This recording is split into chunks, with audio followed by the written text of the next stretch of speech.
Welcome to Grand Sumo Breakdown, the unofficial sumo podcast for official sumo fans.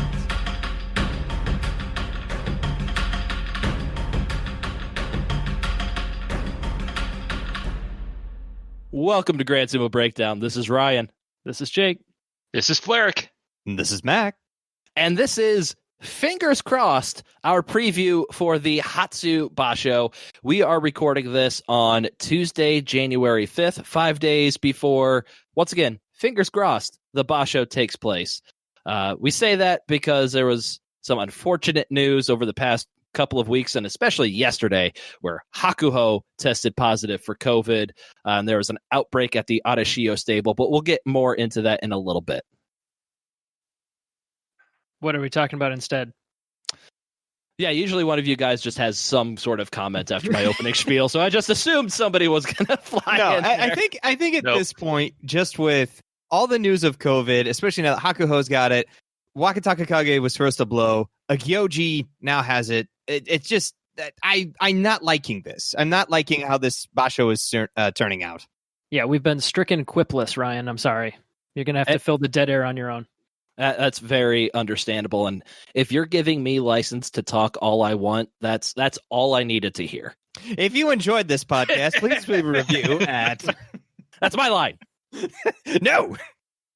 All right. So instead, before we get to the actual COVID stuff, there's a couple of things we're going to try on for size for this tournament. The first thing is, since there are so many heavy stakes on the line for our top, used to be 6, now top 5 Rikishi, we are going to create a special prize for the Grand Sumo Breakdown, an outstanding performance prize for who can best prognosticate what is going to happen with those top 5 Rikishi. The prize means absolutely nothing.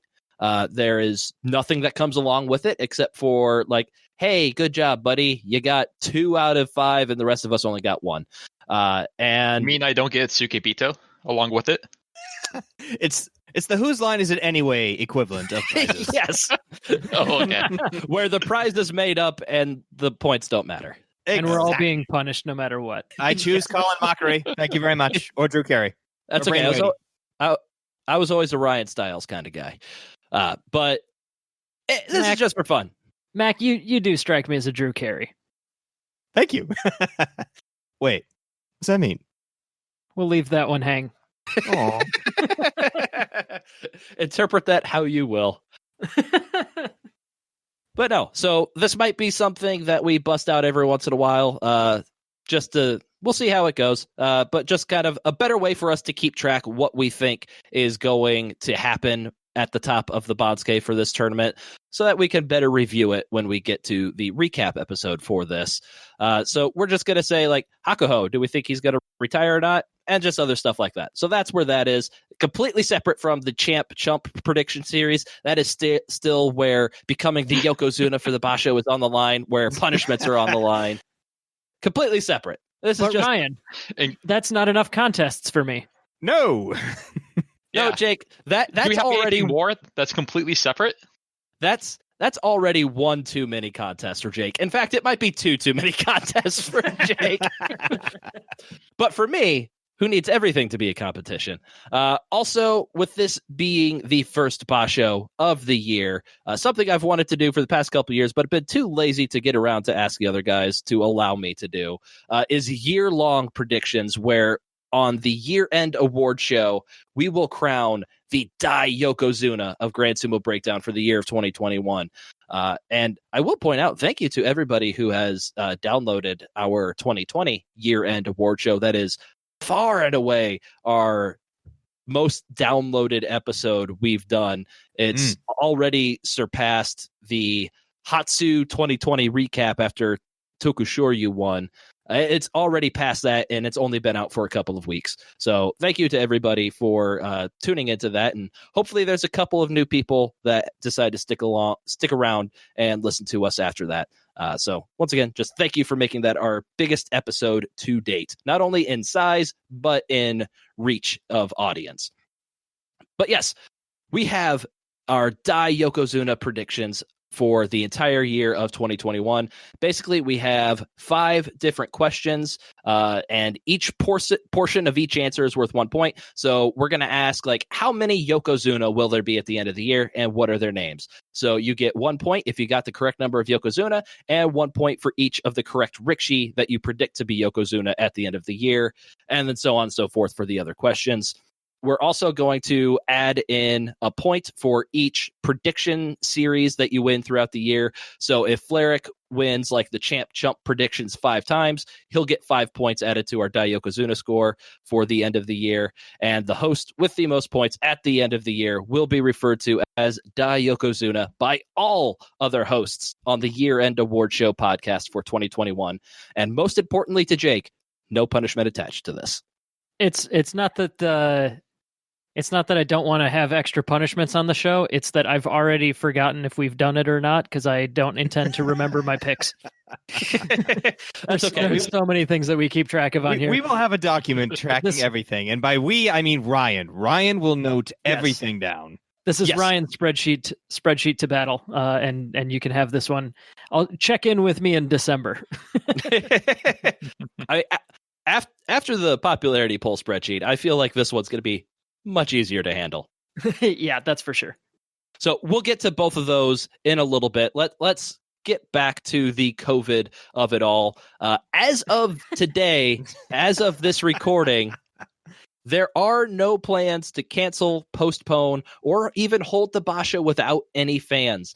There has been no request from the Tokyo municipal government or the Japanese government to the NSK/JSA to do any of those things. So right now, they're just going to move forward with their plans as usual. There's a potential for like a state of emergency being declared. It might have already been declared. I don't know. As far as we know, it's going forward.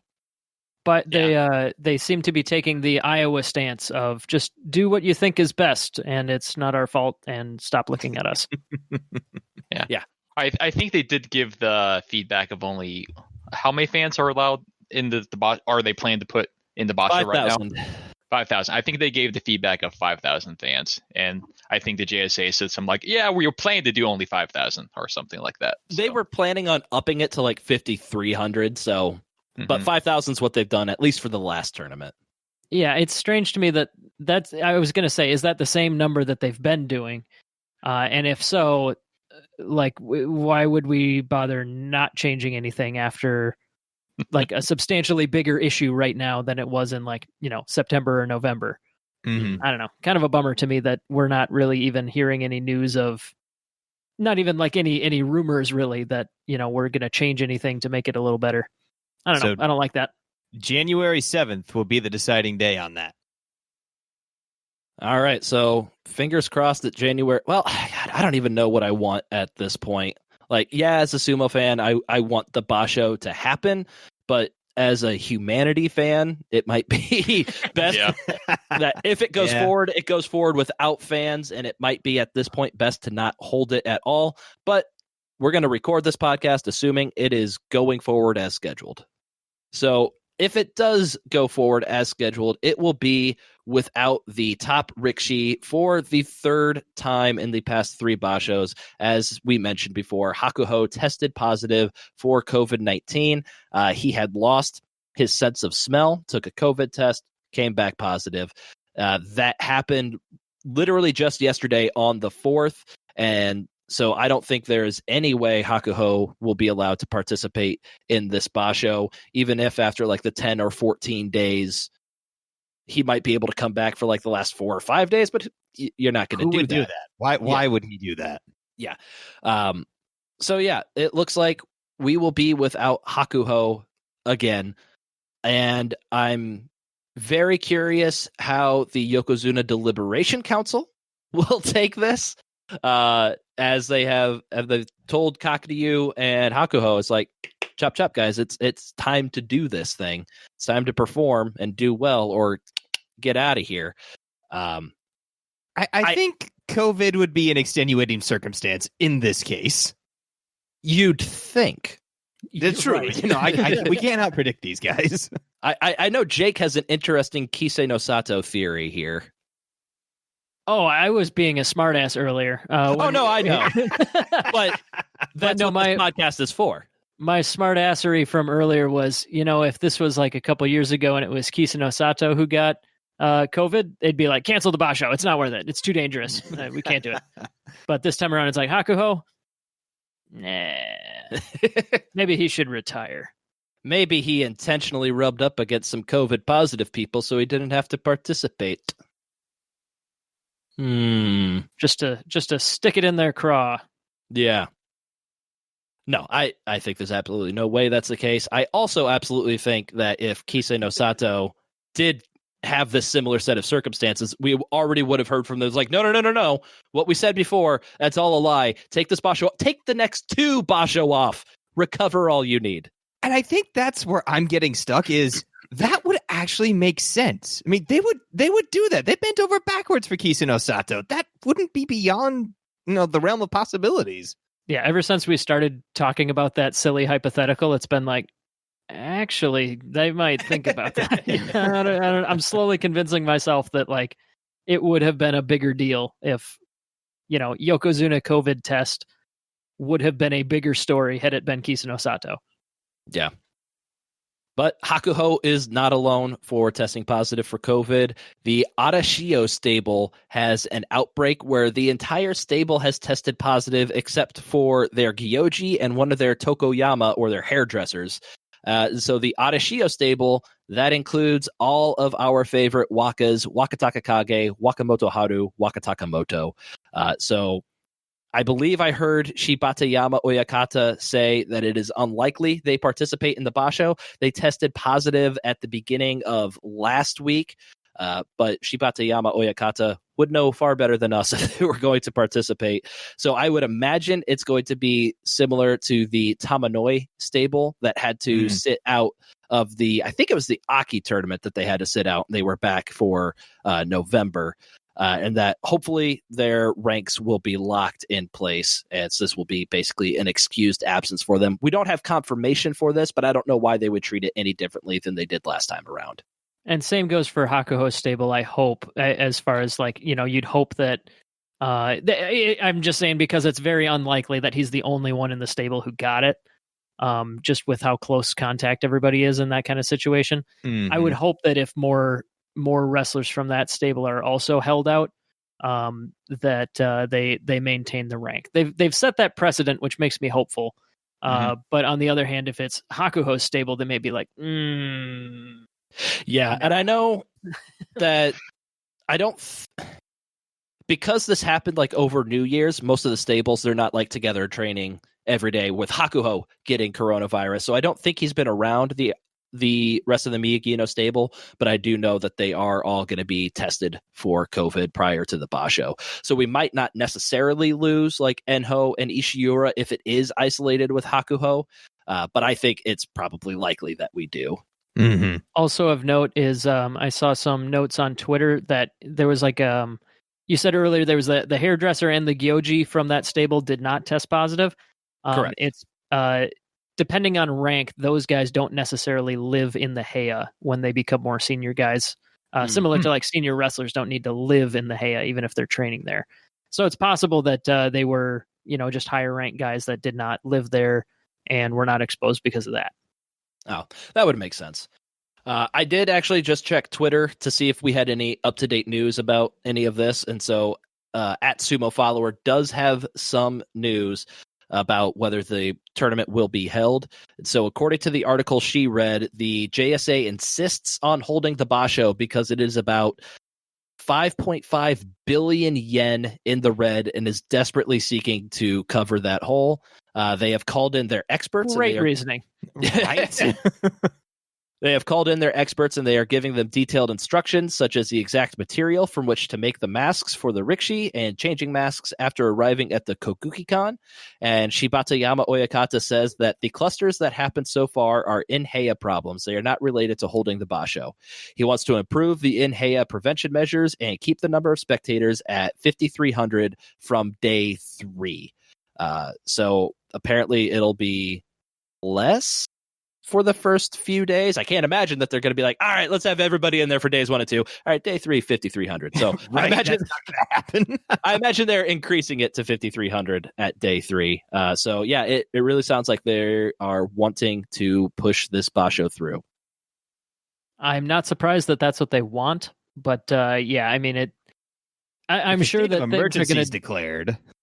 Well, yeah, but I mean, like, I'm sure that news is going to be developing over the next couple days that will probably be obsolete by the time we can even release this episode. But who knows? I do think that it's, as far as we know right now, we're still continuing with basically everybody in the top division except for Hakuho and Wakataka Kage, right?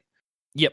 So I don't know. I feel like since this news is probably going to be obsolete, we should probably just act as if everybody is going to be participating, right? Yep. I agree. Yeah. And like it did say, like they are kind of like in different pods due to the structure of the Heia system. So it's just because like some people get a COVID positive test diagnosis doesn't mean like all the other Rikshu are going to be affected. Right. So but eventually there's sorry, Ryan, but eventually there's going to be some critical number where it's no longer acceptable to hold the Basho. So I don't know. I just hope that it's limited to the people that we've caught so far. I'm almost morbidly hoping that it comes down to only Takakeisho and Sada Noumi are available to participate in Makuuchi. And after Takakeisho goes 14-1 versus Sada Noumi, 15 straight. What? One Henka in there, like day 14 Henka, just to save face for Sada Noumi. Got the day 1 Henka. Right. Pull it out on day 1. Demoralize. And then we get Takakeisho, Yusho, Yokozuna promotion after beating the snot out of Sada Noumi for 15 days. That would be pretty funny. How long would they be sweeping the dohyo, waiting for that one match at 4 p.m.? I mean, you still have to start at 8 a.m. I feel exactly, yeah. So like 4 plus 4 math, like 7.5 hours of sweeping sounds great. Yeah. Jeez, quality television right there. So in addition to the Adashiro stable outbreak and Hakuho, there was one additional member of the JSA recently that tested positive. That is Gyoji Kimura Motoki of the Minato Beya. The contact tracing showed that he was not in contact with anyone there, but once again, they will test the Heia anyways. So let's move on to assuming this Basho will take place minus Hakuho and Wakataka Kage and talk about the highest ranked Rikishi who has yet to pull out, and that is Kakdyu. So a note before we dive into his sumo content, he has finally, after a couple of years, gotten his Japanese citizenship. So that means when he retires, which I think we all believe is fairly imminent, he can join the Sumo Association as an Oyakata, which I'm sure Fleric, I was going to say, Fleric must be over the moon that Kakdyu will not be leaving his life in sumo anytime soon. Merchandising. Yeah. No, yeah, it's pretty good. I definitely like the guy, and he seems to be a very likable person from what I can tell outside of the ring.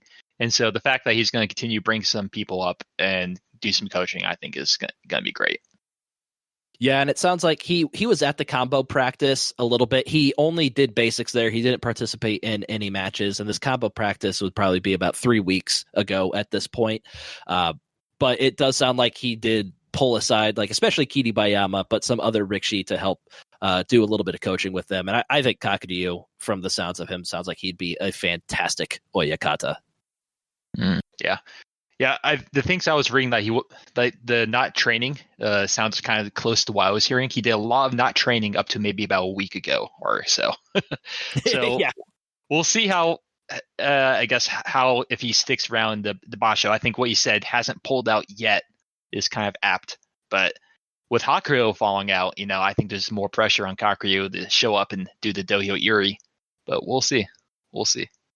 Actually, Kakdyu had a quote to that effect when he learned that Hakuho was pulling out of the tournament. Let me find that real I got it, Ryan. quick. Okay, perfect. Thank you. He says, that implies that I'll be expected to show good results even more. There you go. Pretty well said. pretty practical take on it there. Yeah, it goes to what I think everyone kind of wants for like the storyline of what everyone kind of wants from sumo, because we have a bunch of like young guys coming up and a bunch of old guys who did really well, but they're definitely on the way out. I think what people really want for like Takakeshi, like on the Suno run, is to actually have like a match against a Yokozuna and to beat them and kind of cementing like, yes, this guy is a Yokozuna quality. He is ready to take on the rope. So he might be trying to just kind of stick it out just for that effect, but we'll see. Yeah, so Jake, why don't you tell us a little bit more about if you expect Kakuryu to finish this basho or even join this basho at this point? I am anticipating that he is gone by midweek and is done. I don't have it's kind of tough for me to say anything more than just like my gut feelings here, because the last time we saw him win a match was before the canceled basho. So there's like no data to go on except for our notoriously incredibly super reliable data of how well he did in training against one other dude, right? Yeah. So like beyond that, it's I don't know, gut feeling wise, I'd be willing to bet that it's going to look something like his maybe Hatsu of 2019, where he like stuck it out for 5 days or so, even though he was losing. He wanted to make sure he got to 2-3 in that tournament before he pulled out. I'm kind of expecting something like that, where I don't think that it's going to go well for him. I kind of hope it does, but like, you know, just my gut feel is that I don't think it's likely he's going to do super well. If he loses a couple matches, he might stick it out just, you know, maybe to mid tournament or so, just to prove that he's like showing his best, doing everything he really can. But I don't think that he'll make it to week 2. I think that there's just too much history here with recent history. I mean, that's making me feel that it's not going to go well. Yeah, and it still sounds like he's not even sold if he's going to start the tournament, because he has said that as far as his lower back is concerned, which is what has been hampering him the most. Yeah, he says it took a great effort to get it together. It is better now, though, so he doesn't want to do anything to ruin it or to be injured anywhere else for when he actually participates in a basho. So I'm wondering if he's like playing a game of chicken with the Yokozuna Deliberation Council here, where if he's not feeling fully healthy or he thinks he might re-aggravate something by taking place in this tournament that could cost him down the line and maybe make him unable to participate in future tournaments, that he's just like, hey, I'm going to take this one off and I'll see you guys in Haru and just kind of see what the Yokozuna Deliberation Council does from there. Like call their bluff to see if they'll fire him? Yeah, pretty much. Yeah. Because I think the only times that the recommendation to retire for Yokozuna have been given out is for disciplinary measures, and that they've like Asashoryu, and I think there was one other. But I don't think they've ever done it due to non-performance or poor performance. So it'll be an interesting precedent to set if they want to kind of push that issue. Yeah, I think the other one you might be thinking of is Futa Haguro. That was the guy who never won any U shows. Okay. I don't remember specifically if that was a you have to retire or if it was a you're fired kind of a thing. But I remember it was related to a specific disciplinary incident that he retired. Yeah. All right. So we slyly got our first question in for our Outstanding Performance Prize, where Jake says that Kakuryu will not finish the basho or get 10 plus wins. Flaric, what do you think? Ooh, my gut goes with Jake. I think the fact that he wasn't training is very telling. I think he's on his way out. I think that he was playing for this to be his last basho. That's the kind of sense I get. Hakuho not participating, I think, throws a wrench into things. But I still think he's going to give it one last hurrah with his back. But if like it doesn't work out, I think he's done. Okay, so you think he enters but pulls out with injuries? Yeah. Yeah, it is. I'll let Matt go and then I'll say my thoughts. No, I'm also in that same vein, to where I think this really was going to be his last hurrah, and now with Hakuho out, I think this was an opportunity for him. I think he can kind of view this as an opportunity of, all right, if Hakuho's not here, maybe I can go out on top. But no, I think he, again, was intending for this one to be his last one, especially with how injured he has been. And he just hasn't been performing all that well. So, I was thinking he was going to be pulling out with injuries. Okay. Yeah, so my thought is I don't think he's going to finish the Basho because at this point, I don't think he's going to participate in the Basho. I do think he's going to play that game of chicken with the Deliberation Council. I think he'll win. I think we see Kakuryu give it his, not necessarily his last hurrah at Haru, but I think like his final stand where if he doesn't do good, he's gone. I think that's Haru. I think if he pulls out one more time, I don't think they're going to force him to retire. So I'm going to say no because he doesn't even show up. How long do you think he plans to go on? Like, I think he's gone by the end of the year. Basho? End of the year, I would agree with that. It's the long goodbye at this point. Yeah, because I feel like the thing on Kakuryu's mind right now is like, how do I want to go out? You know, right?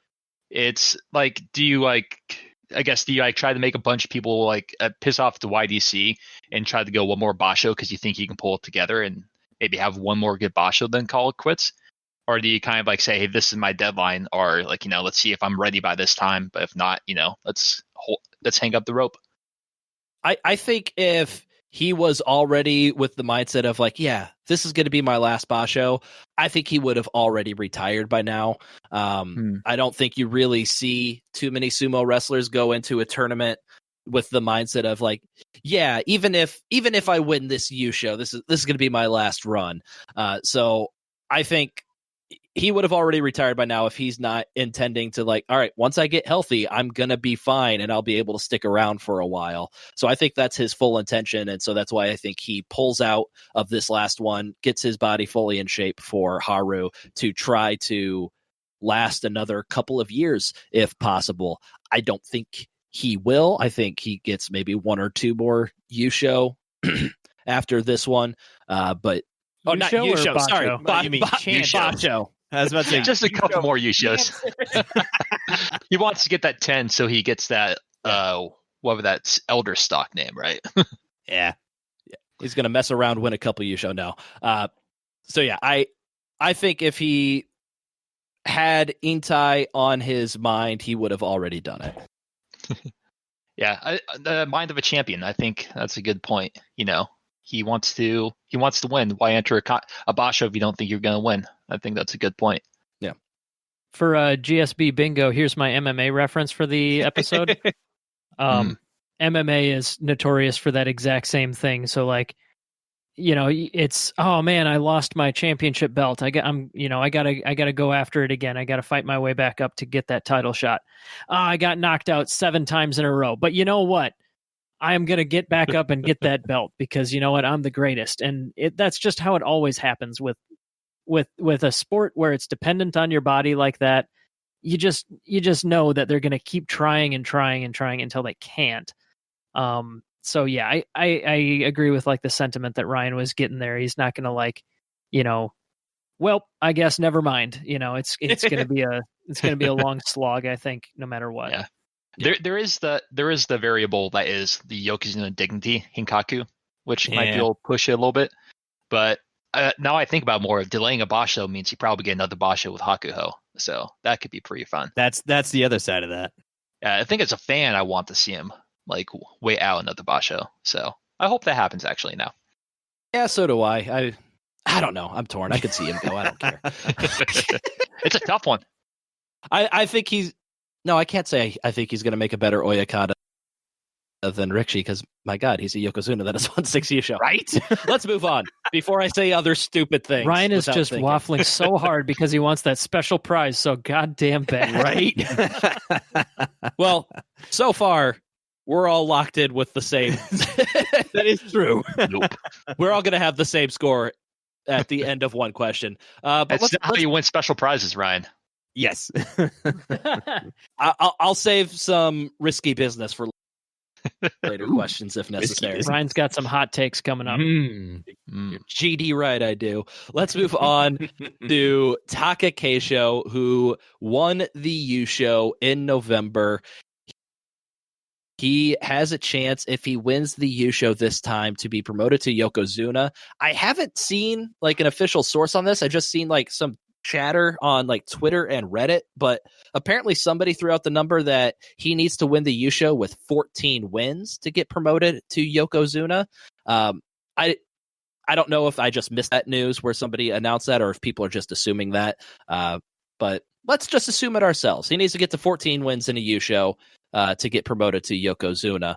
And it sounds like he's been doing pretty well.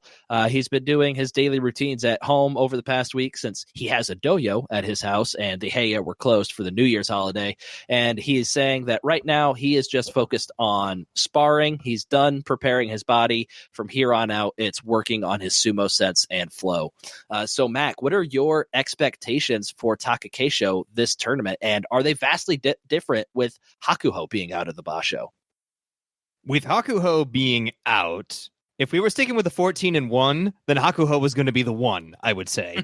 But if Hakuho is no longer there, then the one.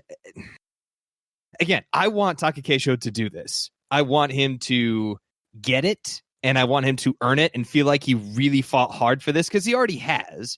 But it's just he's got Teru no Fuji, he's got Asanoyama, he's got Shodai. I mean, both Asanoyama and Shodai are Kadoban, so they have to perform. They're fighting just to keep their Ozeki ranks. They don't necessarily need to perform as all-stars, but they have to get 8 and 7. So I think that's definitely something Taka Keisho is going to have to be aware of.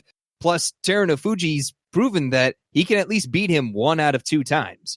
And if Teru no Fuji's acting all hungry because he's trying to regain his Ozeki rank, he's got 3 sharks in the water at this point. Now, granted, 2 of them are injured, and Teru no Fuji is Teru no Fuji, the kaiju. We don't know what else is going on with him, but he is making a fantastic run at this point. If Kakuryu is the dark horse in there, there's 4 right there. So if we're sticking to the 14-1, excluding any other kind of drop that he might have in there, maybe Tobizaru comes in and does a full-on suplex. Who knows? I want Taka Keisho to do this, but 14-1, that I don't think is going to happen. All right, so I'm going to put you down officially as a no. He will not be winning this U show, or at least getting promoted to. No, I didn't say that. I would say that he is the most likely candidate to win this U show. Ooh, so I'm actually really. Yes. I think he's the most likely candidate to win this. Okay. But if we're going 14-1 Yokozuna, no. 13-2. Yes. 13-2 U show, you think? I think a 13-2 U show. Above Taka Keisho. What? I was asking Matt because that implies like he thinks above Taka Keisho. That we're talking about Taka Keisho. We're talking about Taka Keisho, Flair. Oh, we're talking about Taka Keisho, not Teru no Fuji? No, we're talking about Taka Keisho. That's Taka Keisho, man. Have been since we stopped talking about Kakuryu. I must have missed that initial sentence when someone was talking about that, and I assumed Teru no Fuji. Carry on. He's going to continue using his pushing, thrusting style of sumo, and Flair is just like, what the hell? Exactly. Catching him completely unaware. Man, I really misinterpreted how Teru no Fuji likes to wrestle. Yeah. He's just like a giant bowling ball. Wait, what? I'm super curious here. I think that I would agree with Mac that he's the most likely candidate in my mind, but in like the sense of like a plurality rather than a majority, if that makes sense. Yeah. I think it's still more likely than not that somebody other than Taka Keisho wins, but if I had to put my money on one guy, I think that's where my money would go. Does that make sense? Yeah. No, and that's kind of where I was as well. I'm like, there's just for the multiple factor in here. It's like there's just too much, but he's got my vote. Yeah, I feel exactly the same way in that regard. Just of where, like, if you have to put your money on someone, you have to like look at who won the U show last. So like that's definitely worth something. So Taka Keisho, I would say, is definitely the favorite coming into this. The 14-1 to get Yokozuna promotion seems weird though. Right? It's always there's been a precedent since the 90s that if you get 2 U-shows in a row, you get a promotion. So I think it's a lot longer than that. No, I'm curious. I want to go back and see if there's ever a time anyone ever got 2 U-show in a row and did not get promoted. I think that's when they explicitly said it, at least, because I remember the Konishiki not getting the jump up. Someone said like, "Hey, what are you looking for?" Like, he said, and then maybe someone said 2 U-shows in a row or something like that. But I might be misremembering too. He won like 2 out of 3 or something like that, and people are like, "Come on, this guy's kind of." He did iffy in the middle, but yeah. But yeah, right. I'm quite a ways back, and I can't find any example. I guess I don't know. I don't want to be a dick about it, but I'm curious if that's like if somebody's just pulling that 14-1 out of their butt, or if there's like if like there was an announcement that we missed or something. I haven't seen anything official on that, so that might just be somebody pulling a number out of their butt, because we know that. Right after the November tournament, Isegahama Oyakata, the head of the Shinpan department, said that if he wins another U-show with the same level of sumo that he showed here, then yeah, he'll be promoted to Yokozuna. And the level of sumo he had in November was 13-2. So it sounds like Jake and Fleric, you guys are like, yeah, Takakeisho is the most likely to win, but will he win? Right. You've got that's what I did. That you have correctly determined the question. Okay. So Jake, will Takakeisho win? I want to make sure at least one of these questions is split. I'm going to say no. Ooh. I think that like I said, even though I think that he's the favorite, I think that the chances that he wins are under 50%. And like Max said, there's a lot of sharks in the water there. So even if I said like Takakeisho, I don't know, just number out of my butt, we'll say a third, like a 1 in 3 chance. I think that that's still something where even if it's a 1 in 3 chance, if nobody else has better than that, I still say that 1/3 is less than 50%. I don't know if I don't know if my numbers are getting too complicated. No, mathematically, you are correct. 1/3 is less than 50%, and half of 1/3 times the number of times that you can win a U-show in January. I just don't see it happening. Some Scott Steiner math for you. Someone has to win it. I like your math there, Jake, but I think there were a lot of sharks in the water, but I think you forgot that Takakeisho is a shark himself. Have you seen that, Bod? You mean a bowling ball shark? Mm-hmm. It's got flippers. Yeah. No, that's Kotoyuki.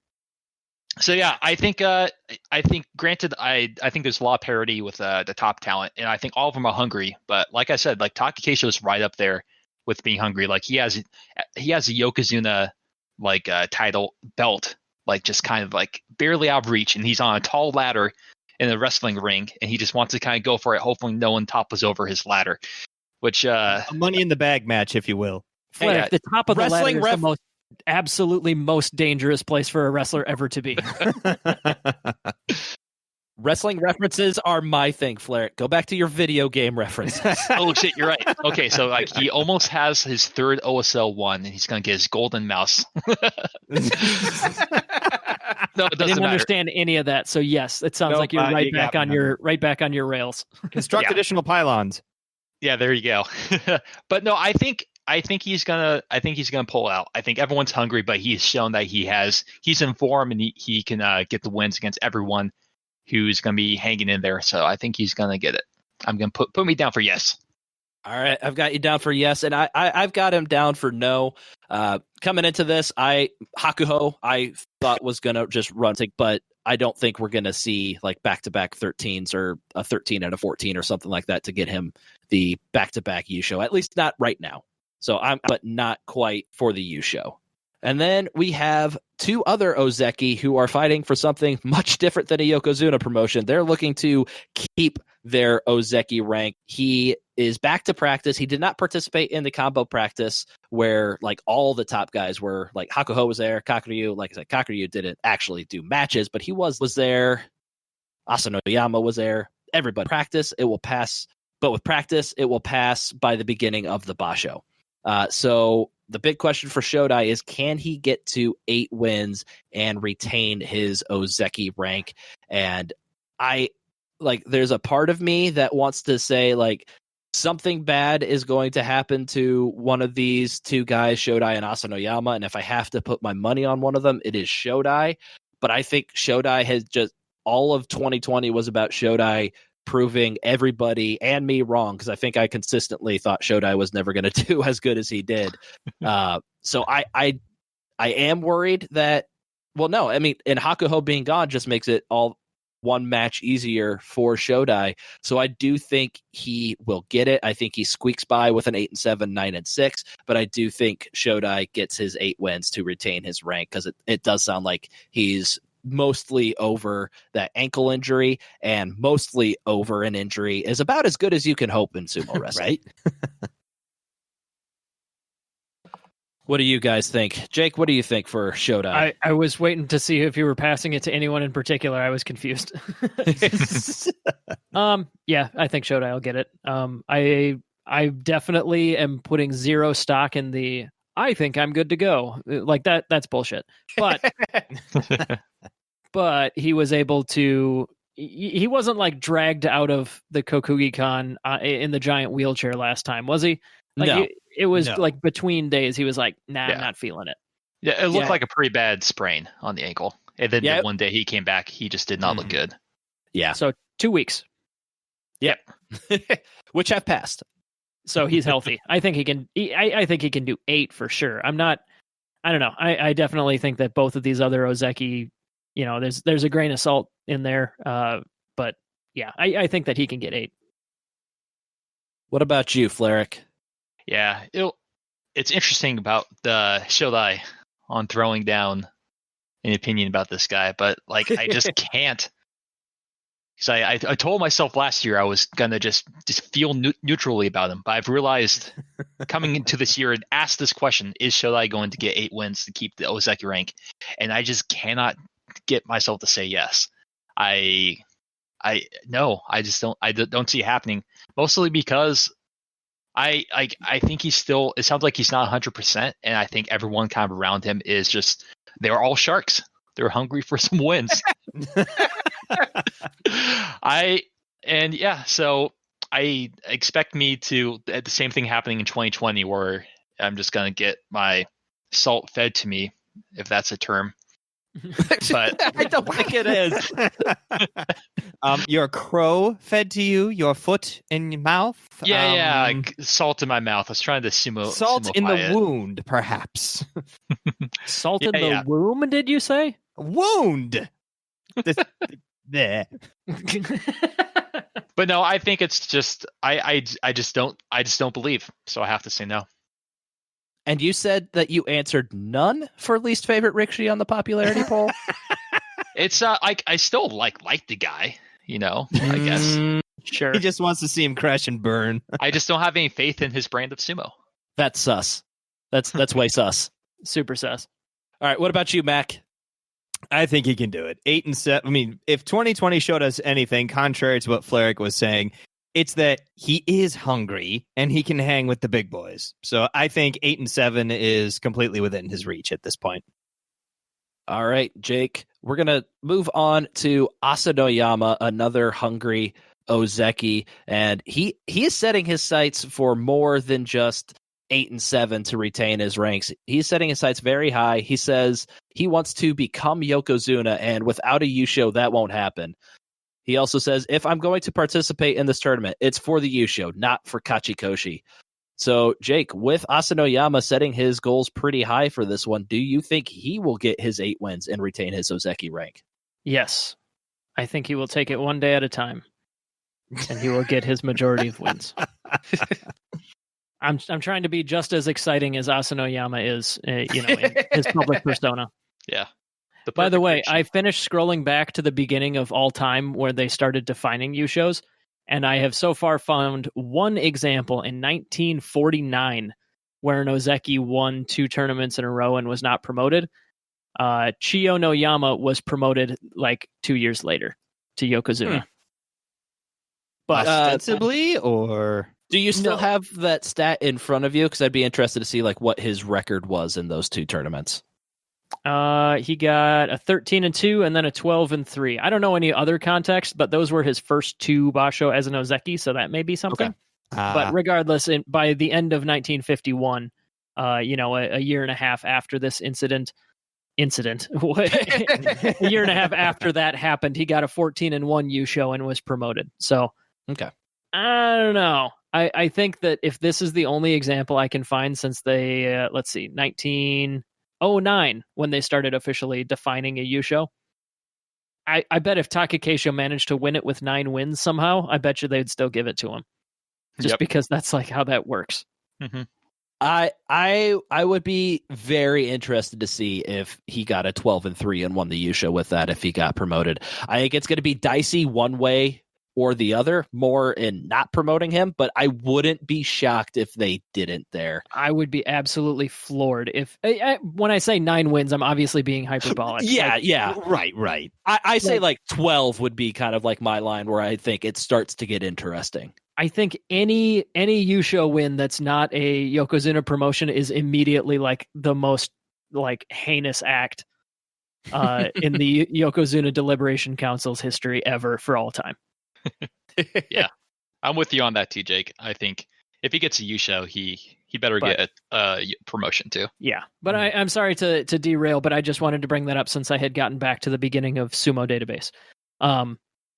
Let's see. So I had Asanoyama. Yes, I think that he will get his 8 wins. I think it's similar to Shodai. I think both of these guys, I wouldn't be shocked if either of them was still a little bit injured, in a way that prevented them from getting 8 wins. But I think both of them are more likely than not to get their Kachikoshi. And I bet you at least one of these guys will be in the Yusho race.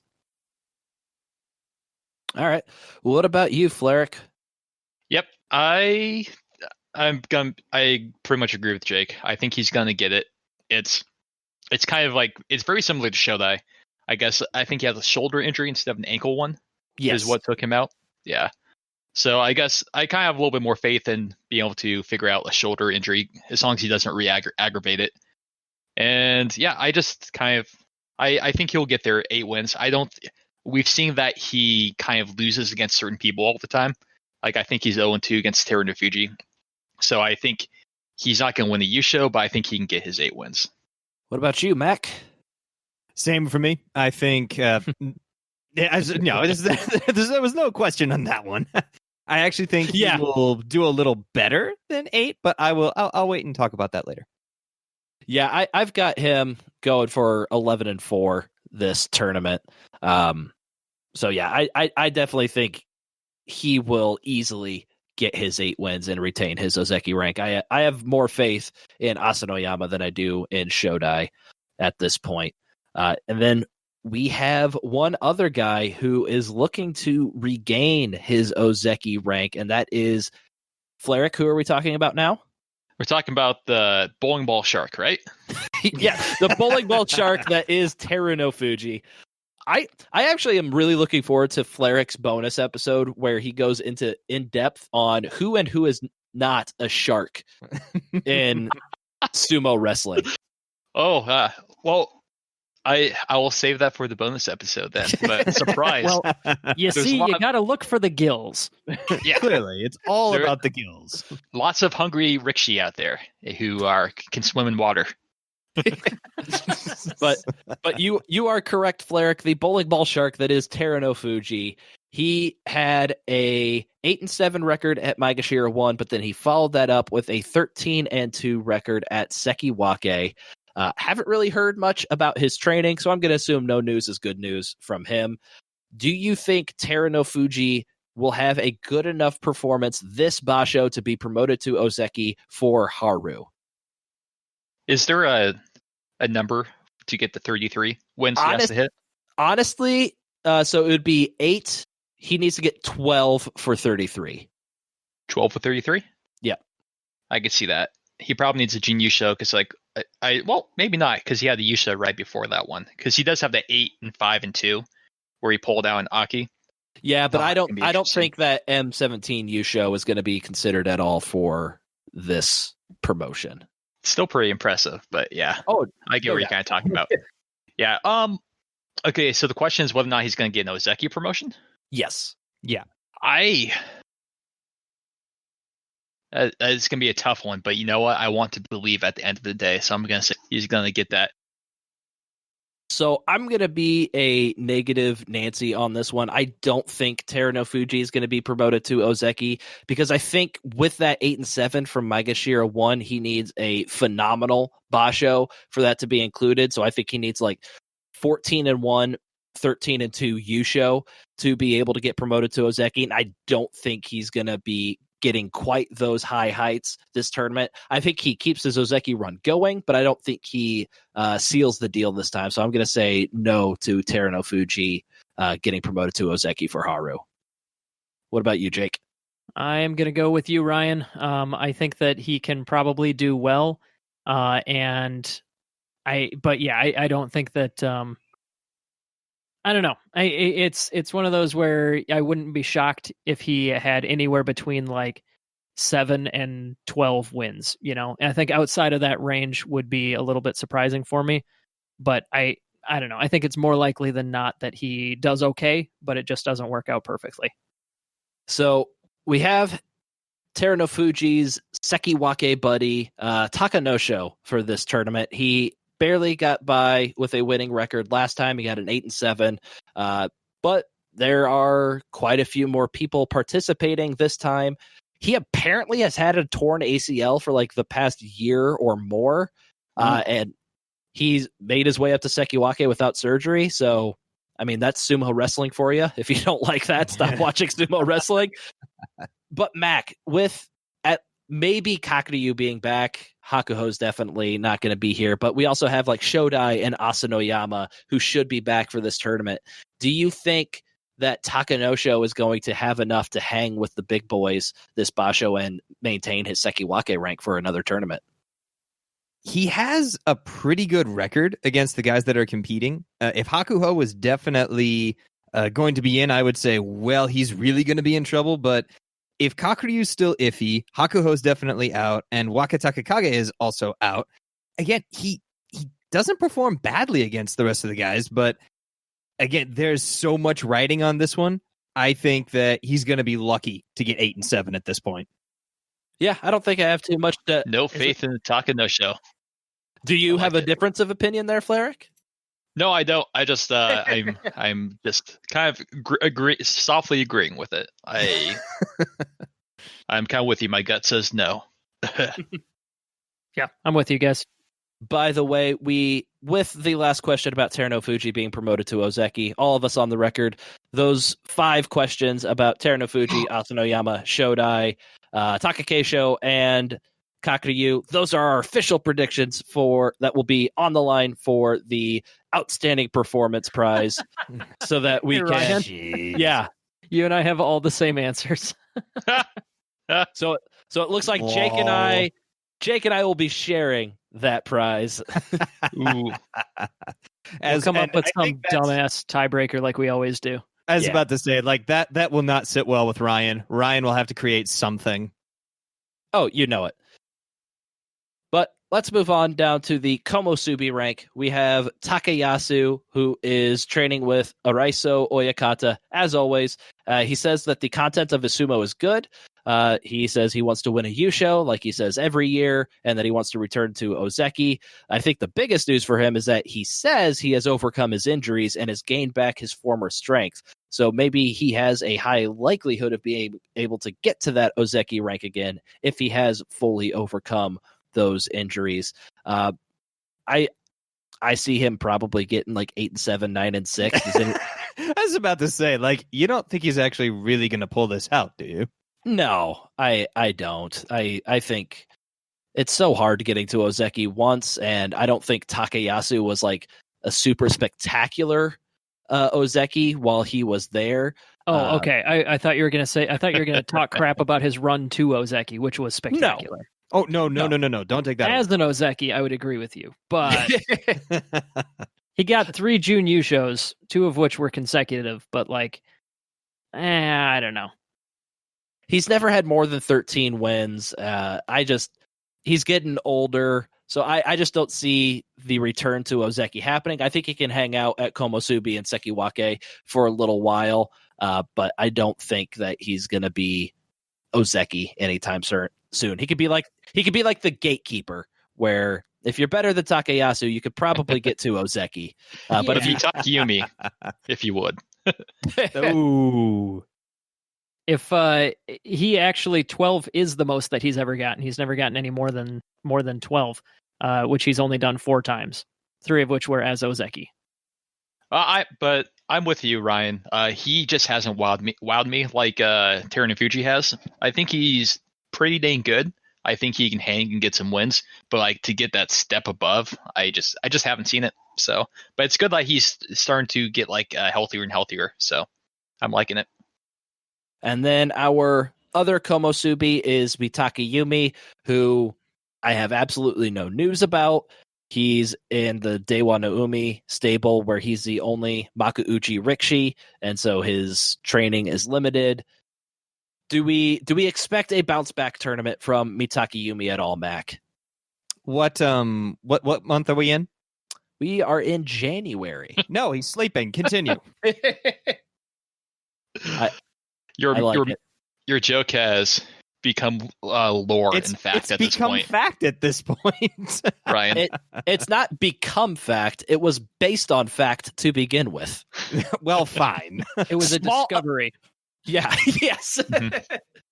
It was a small amount of facts that led me to that discovery, which have only been reinforced as the years have gone on. Yeah, we've not been able to dispute it. Therefore, it must be true. Sounds about right to me. I think that's how science works. Yes. Make a hypothesis, and it is correct until you are proven wrong factually somehow.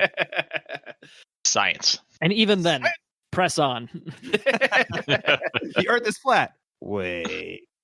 I'm pretty sure we have plenty of science to back up that the Earth is not flat. All you flat, I don't know. Shout out to all our flat earthers out there. You're wrong. Okay. So let's move on out of the Sanyaku ranks, and we're gonna do our wildly popular Pick a Rikishi segment, where everybody just gets to choose a Rikishi from a given set of ranks. And so all of us are going to choose somebody from Maegashira 1 through 4, because that's where the most interesting action at the top of the Maegashira ranks is. So, Mac, who do you want to talk to that is ranked between Maegashira 1 and 4? Who do you want to talk to? Or is this who? I was about to say, if I'm talking to, that's going to change my pick. But I forgot to tell everybody, I have all Rikishi on speed dial, and so depending on who you tell me, we can awkwardly have a conversation with them where they're speaking Japanese and we're speaking English, and they hang up after 10 seconds. I was about to say, is this my secret Santa gift? If so, you get Kumaru on the phone right now. I'm sorry, he's not ranked Maegashira 1 through 4. I know, but I miss him. But anyway, for a Maegashira ranked M1 to M4, I have chosen Takara Fuji, 34 years old this year, Isegahama stable. Favorite grip is the Hidari Yotsu, which is left hand outside, 3 gold stars, 1 special prize, 1 Sandanmei Yusho, fantastic, solid mid ranker, and a solid firm backside. Love ya. I like the backside call out. That's solid. Just like the backside. What are your expectations for Takara Fuji this Basho, Mac?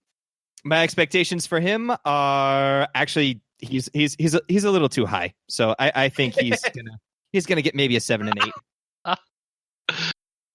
Yeah, this is not his rank.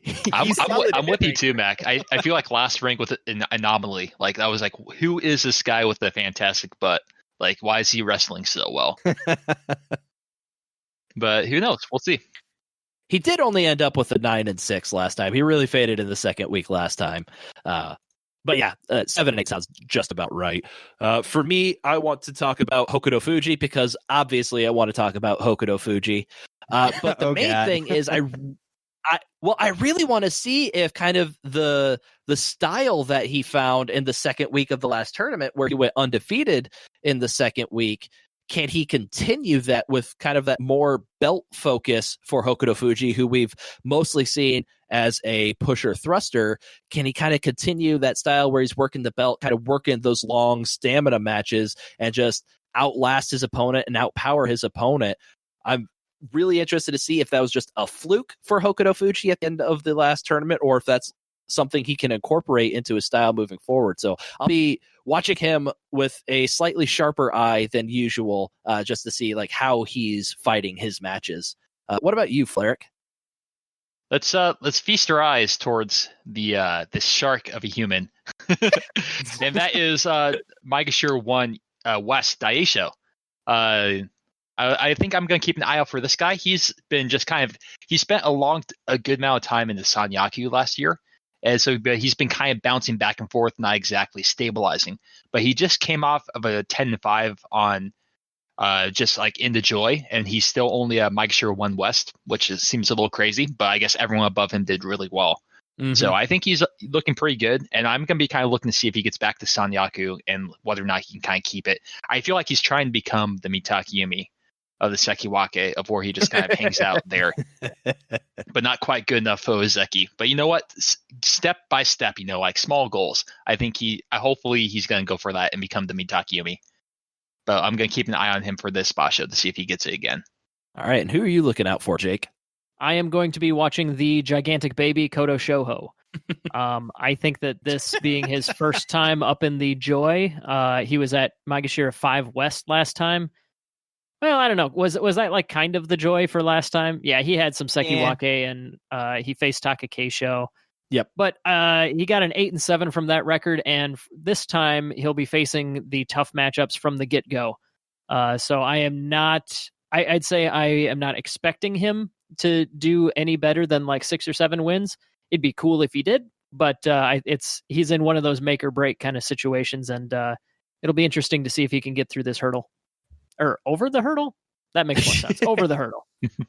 Do you think he's a candidate to have like something like Kiribayama did last time, where he was 3-12 for Maegashira 1? Or do you think his floor is kind of like the 5-6 range?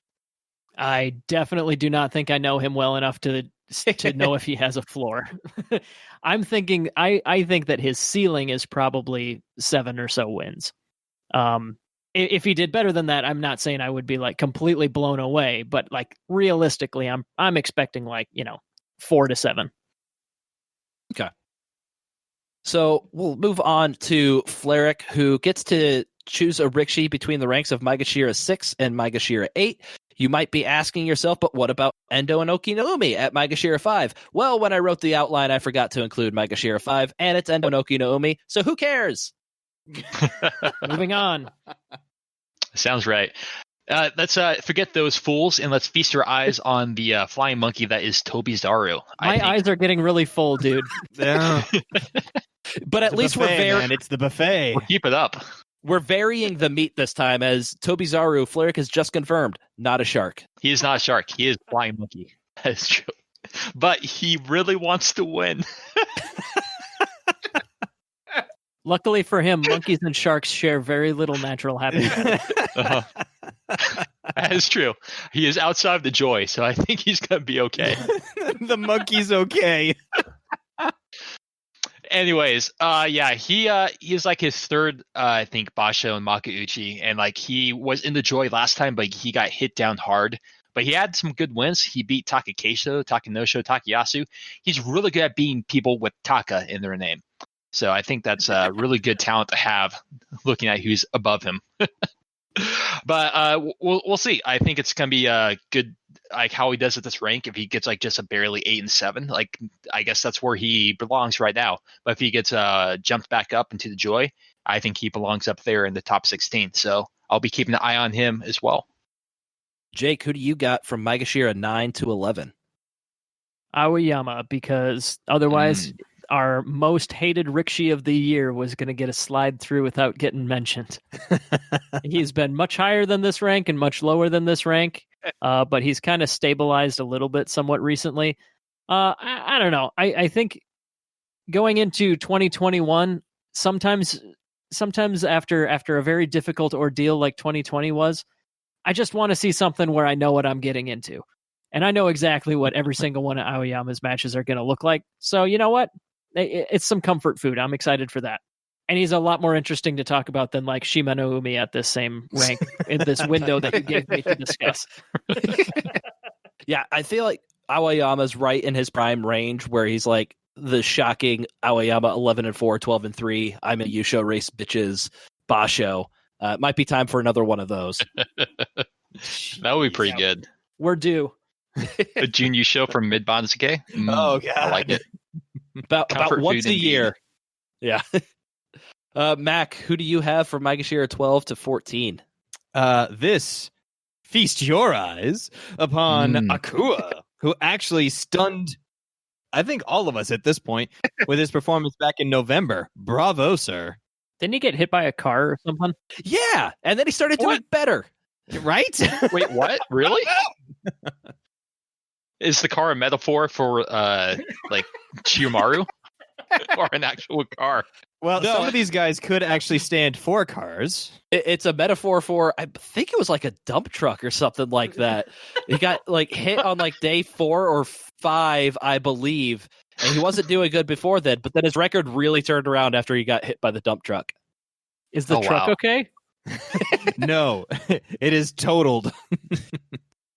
But no, actually, Akua has a 55% win rate with all the matches that he's done. So actually not bad. Hey, winning record. I like it. I would imagine most people in Makuuchi probably have a winning record, but I don't know. That'd be something interesting to check out. It's not as much of a guarantee as you would think, because like let's see here, Tamawashi, at least in Makuuchi, has like, let's see, 45 more losses than wins. Yeah, and I just pulled up Sada no Umi at random. He's got 2 more wins than losses in his whole career. And Makuuchi, he has 36 more losses than wins in Makuuchi. Because like the whole idea of sumo ranks is that you land in the spot that you're supposed to be in based on like your performance. So it kind of makes sense that a lot of guys that have been around for a while hover around 500 eventually. Yeah, that makes sense. So my guy that I'm choosing between the ranks of Maegashira 15 and 17, I'm going with Koto Nowaka, because this is a young guy that, I mean, he's still only 21 or 22 years old at this point and kind of had high expectation. Oh, he's 23 years old. Never mind. What an old timer. Born in 1997. He hasn't won a couple of shows yet. I know. He's washed. Get to it, kid. But no, he's a guy that's kind of, he sees himself as like a rival with Asanoyama, like Hoshoryu and Oho, who is the former Naya. But I kind of want to see him live up to his predecessors, his Yokozuna. I think he had Yokozuna lineage. It might just be Ozeki. But he's kind of been disappointing since he made it up to Makuuchi, not living up to kind of some of those familial expectations that you might have. So I really want to see how he does coming off a 7-8 record at the bottom of the Maegashira division. Hopefully he can bounce back and impress us a bit more. But yeah, I just want to see a bit more from Koto Nowaka this Basho. And then we have another guy that we want to put our spotlight on, and is our guy making his Makuuchi debut, Midori Fuji. He is in the Isegahama Beya, which includes stablemates Terano Fuji, Takada Fuji, and Terutsu Yoshi. So Isegahama now has 4 guys in the top division. He is 24 years old. He debuted as Ihara in Kyushu of 2016 and then switched to Shikona to Midori Fuji in just the next tournament. He's another smaller guy. He's 5'7" and 250 pounds. So bigger than Enho girth-wise, but still definitely on the smaller end of Rikishi.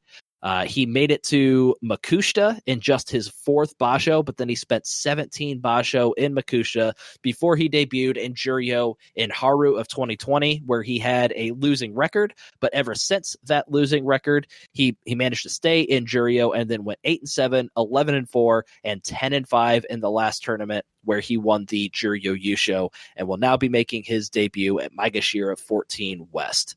So don't really know much about his fighting style, haven't watched him much, didn't hear his name as somebody to look out for, so don't know what really to expect from him.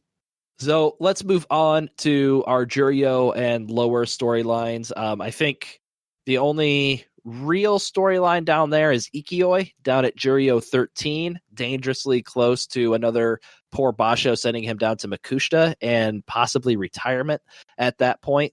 So he's kind of a guy to watch out for.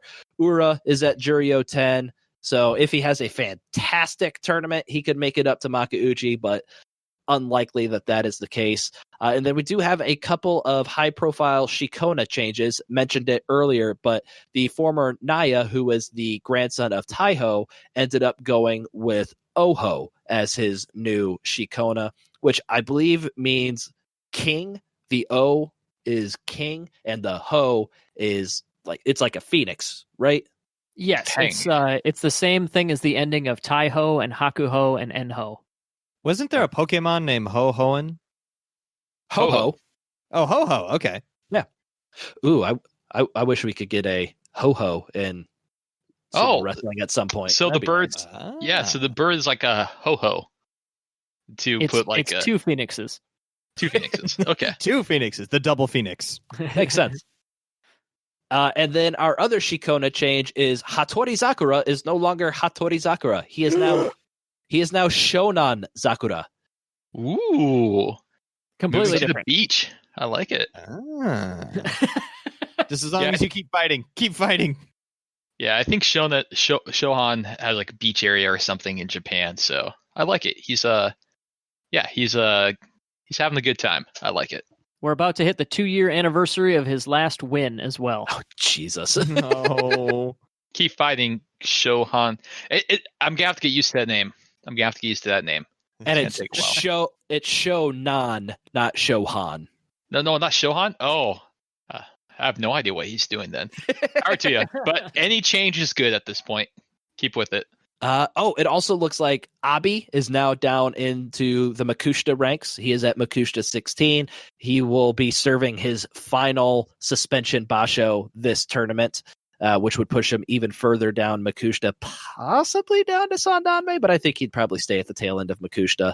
And Hokuseiho, our Rikshi that has gone undefeated through his first 3 tournaments, is at Makushita 15.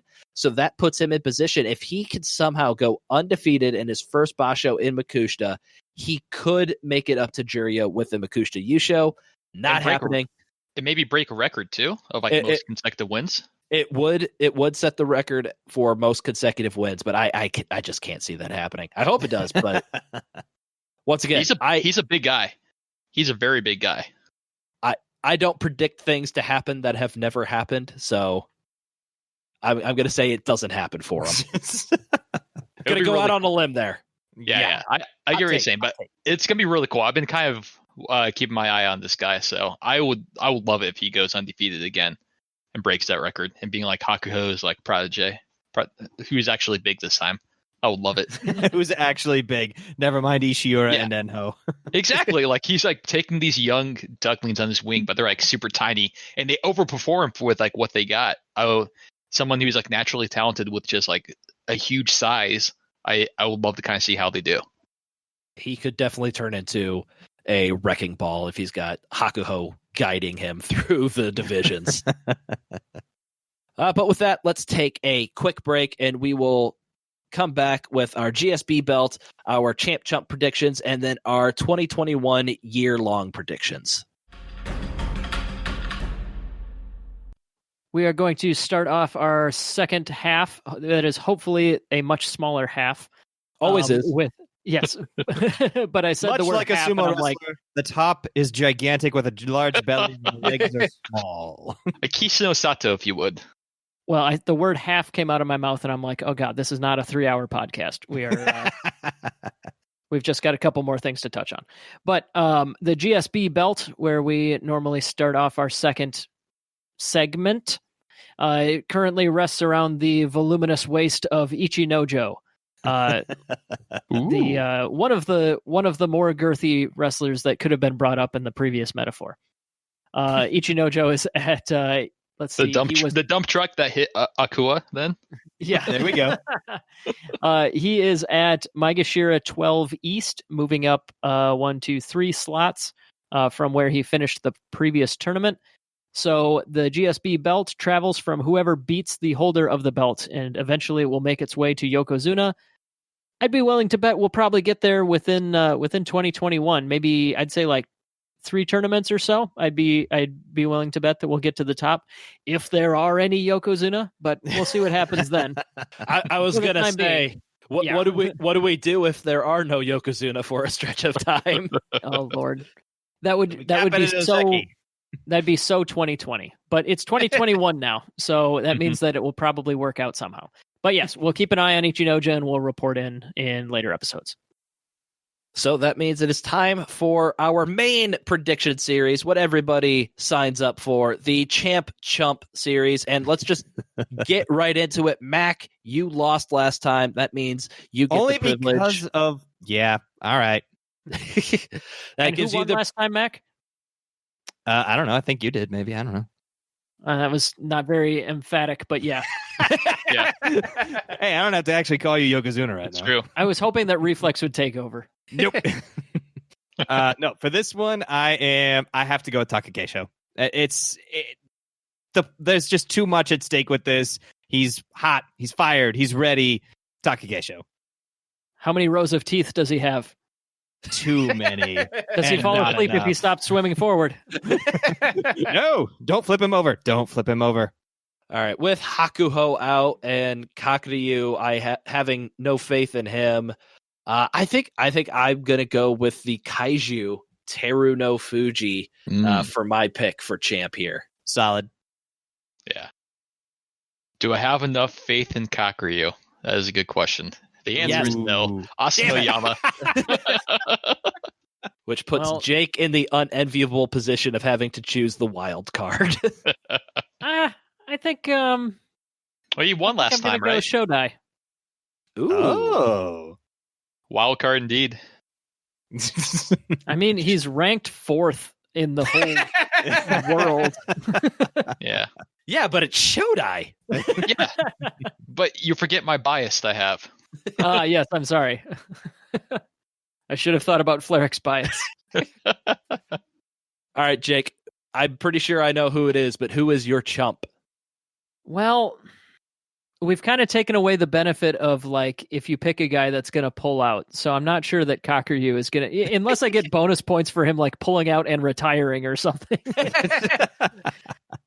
Which, in this exact singular instance, I think I should get bonus points. But no, I think I'm going to go with Takanosho. Damn it. Okay. Okay. Apparently that's who Mac was thinking, but not who Ryan was thinking. It was not who I was thinking. What about you, Flair? Could you have as your chump? Oh, am I up next? Oh. You are. Oh no, I didn't think I had to make another pick. Oh. Yeah. No, I got the order all wrong because I can't do snake drafts apparently. But no, I think I am going to go. Doing this. No, I can't go Kakuryu. Not long enough. I cannot do that. I got to go with my list, and I have Aki Seyama up here. So I'm going to pick him to not do well and get slapped right back down. Mr. Pectorals himself. Mm-hmm. I think I'm going to go with Takada Fuji. He's kind of the guy that sticks out like a sore thumb in the joy here. And like we said earlier, like M2 is too high for him. So I expect him to get bounced down from this rank. It is. He really is a solid mid-ranker. He's going to bounce down from this rank like a quarter off of his ass. And what an ass. Speaking of ass, I better pick a chump. I'm going to go Koto Shoho. We're going with the baby just because at this point, yeah, he's been promoted too high. He's about to face the full might of the sun Yaku, and I'm sorry. No, that's fair. I think we have some differing opinions on. No, I think he'll still have a losing record. I just don't think as bad as like Jake. I think like 7 and 8, or 6 and 9 for him. But Jake's probably right there. So that means I usually am. Well, I mean, I did. Well, not in 2020. 2021 is a new year, though. Yeah, yes, I did agree with you on everything for the outstanding performance prize that we are competing for. We're on the same page for all the top rankers, but once you get into like the mid joy, then we I suppose we have a couple differing opinions. That's all right. So let's move into figuring out what our punishment will be. So, Jake, what does the Takayasu teacup of punishments and petty cash have in store for us today? And the punishment for the Hatsu Basho is going to be a Shakespearean sonnet dedicated to So on the topic of how you lost, how great the winner is, etc. You will be required, by you I mean whichever one of you is writing about me, to write a Shakespearean sumo sonnet. Yeah, I hope we keep this to who has the most practice with this, which is Jake. So this has only come up once. So yes, I have. Yeah. I have ever so much more experience than you. This is honestly probably the one I'm most afraid of. All right. Let's power through here the rest of the way out, and let's get through our 2021 year-long predictions. And we're going to start off with how many Yokozuna will there be at the end of the year, and who will they be? Jake. I'm going to say 2. I believe there is going to be Hakuho and Asanoyama. Ooh.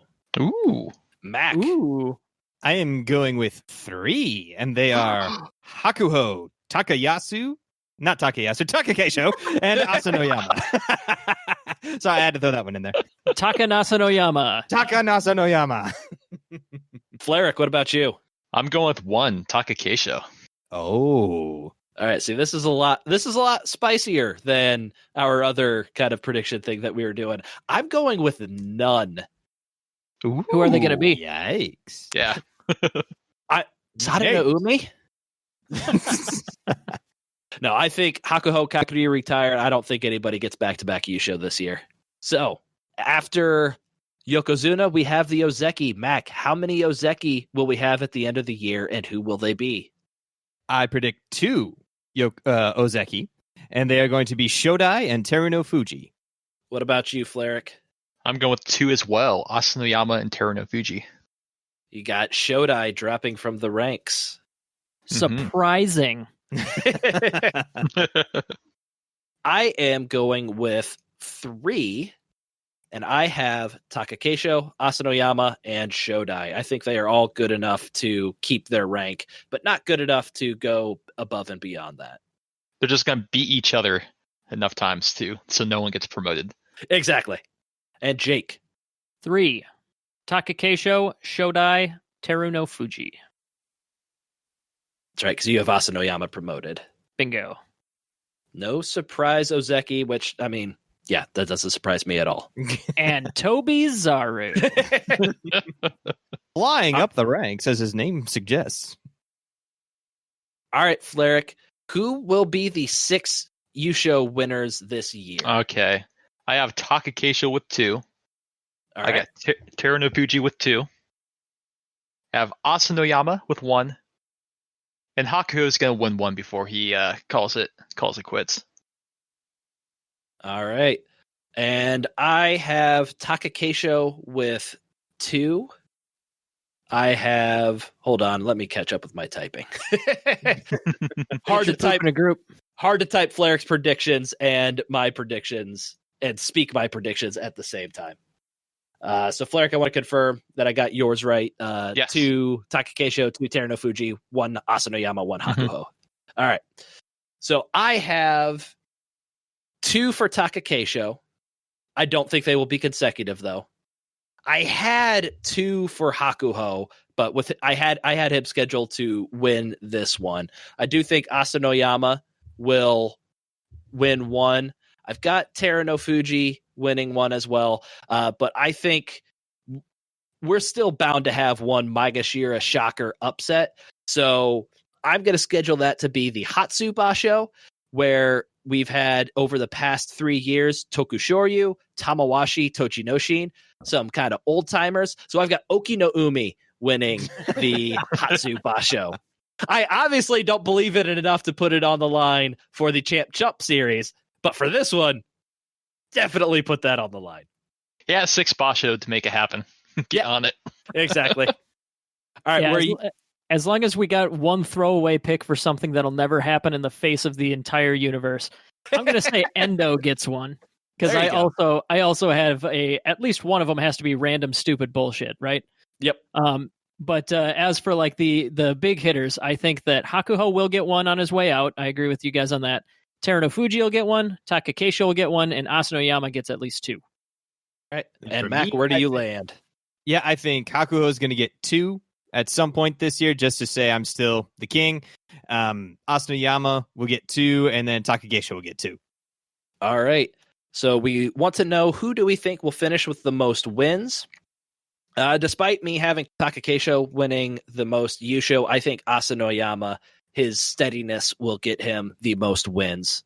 I think I'm counting on some sort of Takakeisho injury sometime this year. Yeah, I'm with you 100%. Asanoyama's got the best record of stability. Same here, Asanoyama. Well, this question's boring. But you asked it. Well, not you. Ryan did. Yeah, Ryan. Okay, Fleric, toss us a wild card. You guys are crazy. Takakeisho. There we go. I wouldn't call that a wild card. I would call it maybe Taco Bell fire sauce spicy. But Not tangy. very spicy. But tangy. But tangy. Delicious. But tangy. Yeah, that's a better word. All right. And we have one more question. We want to know, which non-Yokozuna / Ozeki do you guarantee will be in the Sanyaku ranks at the end of the year? So somebody who is not currently already a Yokozuna or Ozeki. Yeah. Mitakeyumi's not going anywhere. God damn, that was my pick too. Not a chance in hell. Boring one. Not a chance in hell that he is not in the Sanyaku. And also not Ozeki. Yeah, I had Mitakeyumi too. I was thinking about him, but November is the time of year where he starts to suck. And so I went with Daieisho. I think he's been consistent. Daieisho. I think he can be in the Sanyaku ranks at the end of the year. Mitakeyumi's either got to fall off the face of the earth and start doing consistently poorly at some point. And so why not 2021? Hey, here's what I'm going to do. I'm going to make this a little bit spicier. I'm going to say Hokuto Fuji instead. Ooh. When did Jake become my best friend? I think it's it's about time that he peaked. And I think that he's 28. He's been right here in the Joy for long enough. I think he'll finally make it stick a little bit. At the end of 2021, in a shocking discovery, Hokuto Fuji has been injured outside of the ring. He will lose his Sanyaku rank. I don't think that's how injuries work. I don't know. I just made something up on the spot. Continuing on.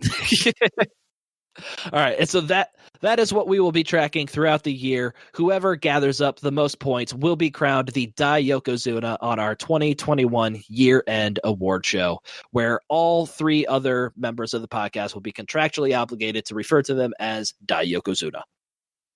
All right. We've gone over a lot of exciting things to look forward to this Basho, but what is everybody most excited for? I'll start myself, and I just probably answer for everybody. It's got to be Takakeisho and his Yokozuna run. Mm-hmm. Yeah, same with me. I'm all eyes on the new potential Yokozuna, whether or not he can pull it off. Yeah, well, especially with the competition that he's facing, this is going to be insane. It got his path got a little easier with Hakuho out of the way, but that is just one match. So that's one shark. There's still plenty of. I'm sorry, Flair. Did we confirm Hakuho was a shark? Oh, actually, he might not be a shark. He's kind of been there before, a lot before. He's still he's a really buff, maybe a really buff seal who can still fight back against. Seal? He knows to punch a shark in the nose, to take him down. But he had his fill of blood, and he still accidentally wins, but he's not as hungry as he used to be. So if you're a shark and you get too much blood, you evolve into a buff seal. Yeah, as is the stage of evolution, right? Or their Digimon of where they go. Oh my god, completely different species. You know what? I'm gonna change my answer to. I want to change my answer to Flarix. The buff seal. The buff seal. What? So if the Digivolution line is shark to buff Seal. Is the next one No, it's like Rikshi to Shark to buff Seal. and then And it's then like it's like a handheld calculator or some stupid bullshit that makes no sense. Metal say, like- War Seal. mechanized tuna of some sort? Yes. Not even an ocean theme anymore. If we're talking Digimon. Yeah.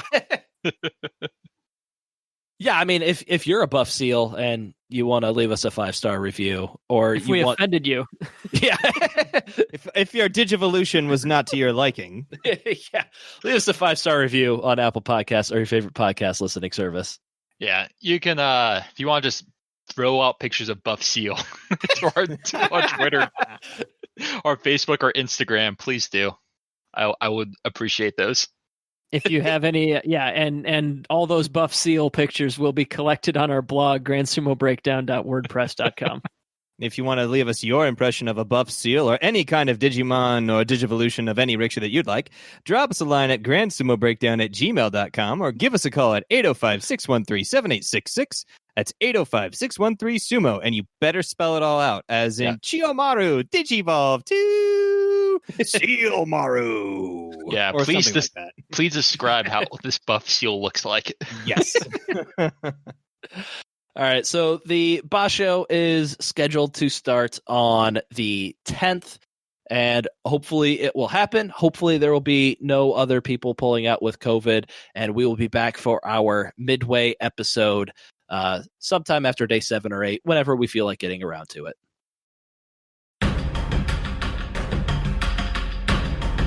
Thank you for listening to Grand Sumo Breakdown. Until next time, throw your salt high And keep moving forward.